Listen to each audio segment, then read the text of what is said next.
अब देखिए, अब हम अगला रिलेशन प्रूव करते हैं इसी तर्ज पर, सेम पैटर्न। हम काइनेटिक एनर्जी का फॉर्मूला प्रूव करेंगे रोटेशन मोशन। तो kinetic energy and rotational motion ऐसे भी है, हमने बताया था आपको हाफ आई ओमेगा स्क्वायर होता है, और हम इसको प्रूव करने जा रहे हैं। तो हाउ टू प्रूव दिस, फिर से वो लेंगे, एक बॉडी है, एक पाइवोटेड पॉइंट पे बहुत सारे मासेस हैं, axis of rotation m1 mass, m2 mass, m3 मास, बहुत सारे, और पहले वाले मास की दूरी r1, दूसरे वाले मास की दूरी मान लीजिए r2, तीसरे वाले मास की दूरी r3, चौथे वाले मास की दूरी और nth मास की दूरी r। जैसा कि आपको पता है, हम यहाँ पर बॉडी को रोटेट कर रहे हैं, टॉर्क लग रहा है और बॉडी रोटेट हो रही है, फोर्स लगेगी। जब सारे particles revolve around circular motion, उस पार्टिकल्स की एंगुलर वेलोसिटी ओमेगा बनेगी और लीनियर वेलोसिटी थीटा। ठीक है, तो पहले पार्टिकल के लिए अगर मैं लीनियर वेलोसिटी गिवन दूँ, एंगुलर वेलोसिटी जो होगी it will be same for all the particles, जो मैंने पहले भी आपको बताया था। लेकिन लीनियर वेलोसिटी अलग अलग दूरी पर है, तो रेडियस अलग अलग है। तो पहले पार्टिकल की लीनियर वेलोसिटी, पहले पार्टिकल का रेडियस m1 का रेडियस r1 है और उसकी एंगुलर वेलोसिटी, ये लीनियर वेलोसिटी आ गई फॉर द फर्स्ट पार्टिकल। ठीक है, तो ऐसे ही जब पहले पार्टिकल की लीनियर वेलोसिटी आ चुकी है, ठीक है, आप चाहो तो वी कुड ऑल्सो कैलकुलेट, ये जैसे पहले पार्टिकल की लीनियर वेलोसिटी आ गई है, अब हम चाहे तो पहले पार्टिकल की काइनेटिक एनर्जी निकाल सकते हैं। क्या होगा, half mass into v1 square. ठीक है, तो हाफ m v1 स्क्वायर करेंगे तो क्या हो जाएगा, r1 स्क्वायर ओमेगा स्क्वायर। ऐसे सेकेंड पार्टिकल की काइनेटिक एनर्जी निकालेंगे तो half m r2 square omega square. ऐसे nth पार्टिकल की हो जाएगी kinetic energy, half m rn square omega square, omega सब। अच्छा, मासेस अलग अलग है, सॉरी, m1 m2 m3 और so ये टोटल काइनेटिक एनर्जी की क्या होगी, आप इंडिविजुअल मासेस की काइनेटिक एनर्जी जोड़ देंगे इस पूरे सिस्टम की काइनेटिक एनर्जी होगी। तो जब हम इनको जोड़ेंगे तो क्या क्या कॉमन आ जाएगा, हाफ कॉमन आ जाएगा और ओमेगा स्क्वायर कॉमन आ जाएगा, और अंदर क्या बचेगा, m1 r1 स्क्वायर, दूसरे का m2 r2 square and so on mn rn square. ये आप देख सकते हैं, इस बॉडी का मोमेंट ऑफ इनर्शिया पूरी का आई है, होगा कि नहीं होगा, तो आप kinetic energy half I omega square, ये है। तो ओमेगा से उठाना शुरू करेंगे क्वेश्चन को, तो आपका ये प्रूव हो जाएगा। ठीक है जी, now next relation that we are going to prove after this. और कौन से रिलेशन है, सारे रिलेशन प्रूव कर देंगे, इनमें से कौन सा भी रिलेशन ये लोग पूछ सकते हैं, they are important from exam point of view.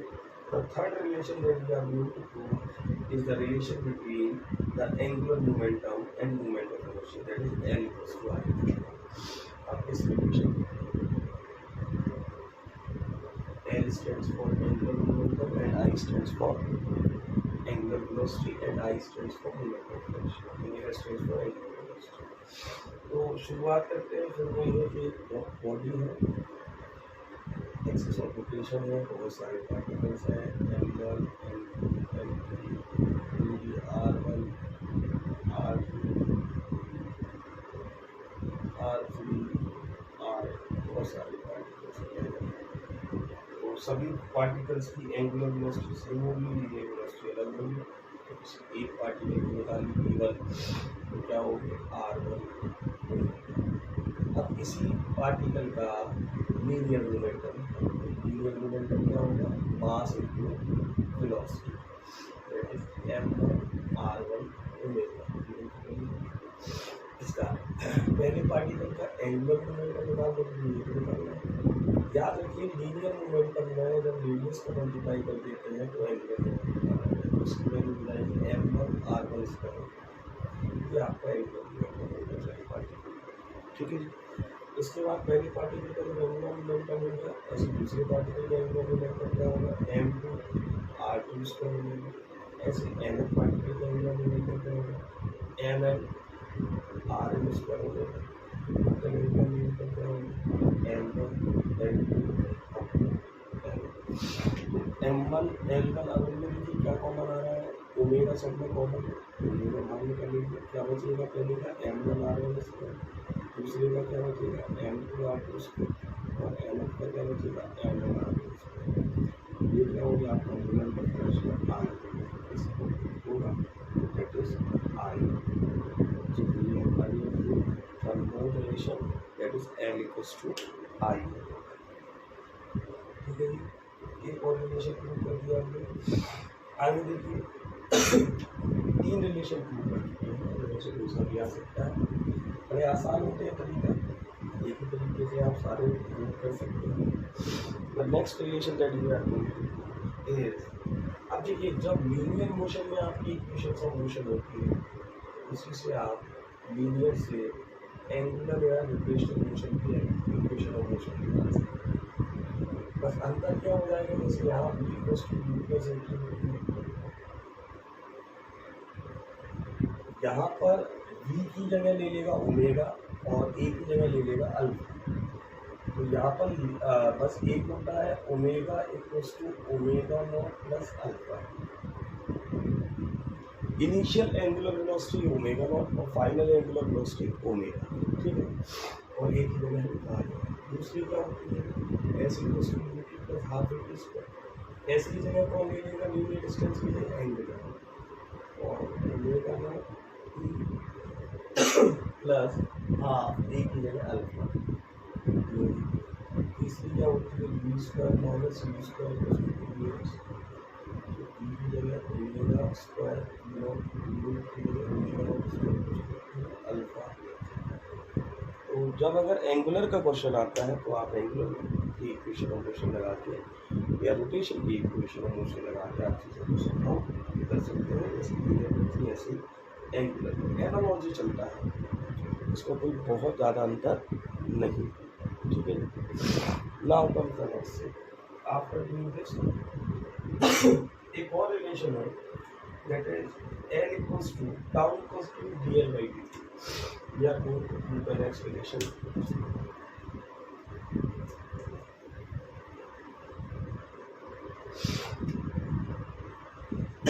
That is called tau equals to dl by dt.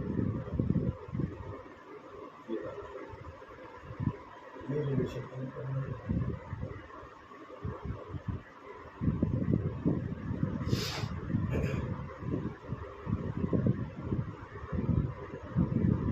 अब आप देखिए इस रिलेशन को कैसे प्रूव करेंगे। हमें एक रिलेशन प्रूव कर चुके हैं tau equals to I into ये मतलब एक रिलेशन और हमें पता है अल्फा जो होता है वो क्या होता है d omega upon D t होता है, इसको मालूम है change in angular velocity angular acceleration.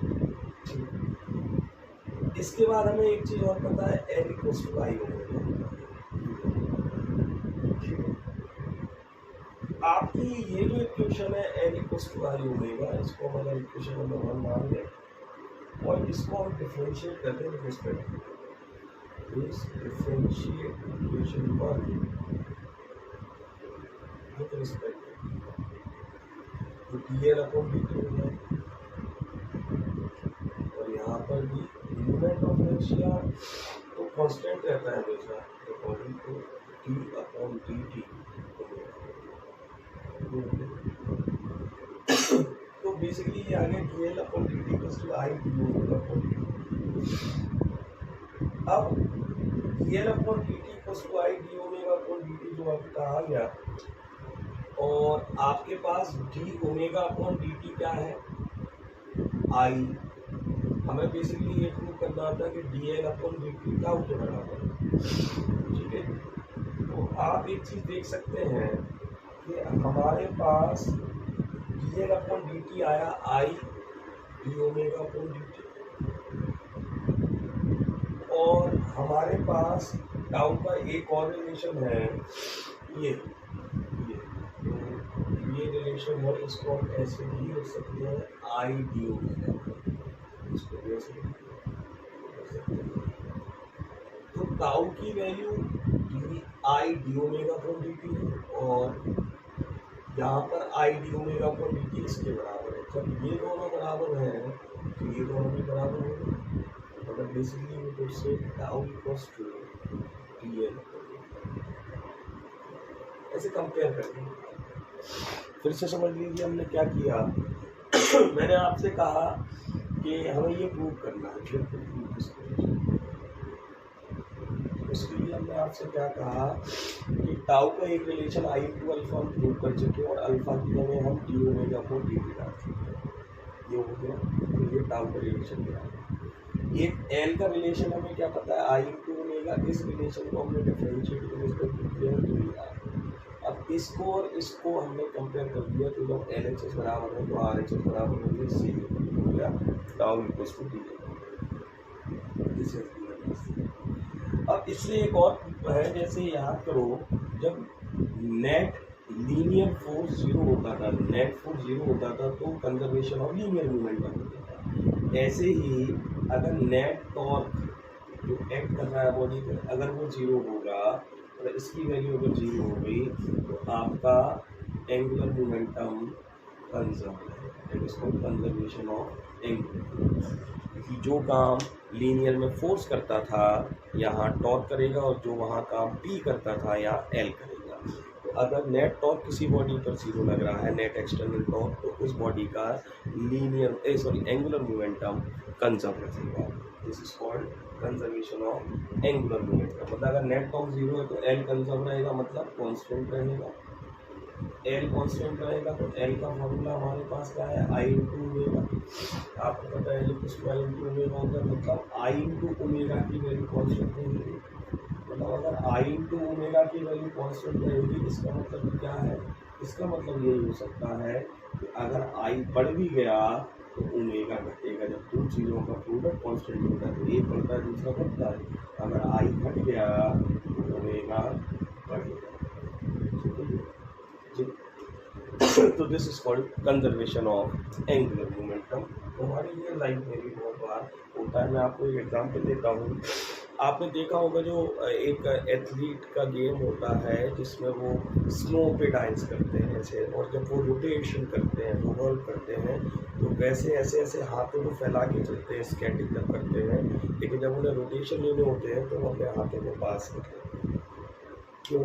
अगर आप ऐसे हाथों को करके रोटेशन लीजिए, उस पर आप बर्फ़ पर है किसी पे तो आपके रोटेशन कम आएंगे, लेकिन अपने आप हाथों को पास कर लोगे तो आप रोटेशन मतलब ओमेगा बढ़ जाएगा, एंगुलर वेलोसिटी बढ़ जाएगी। क्यों?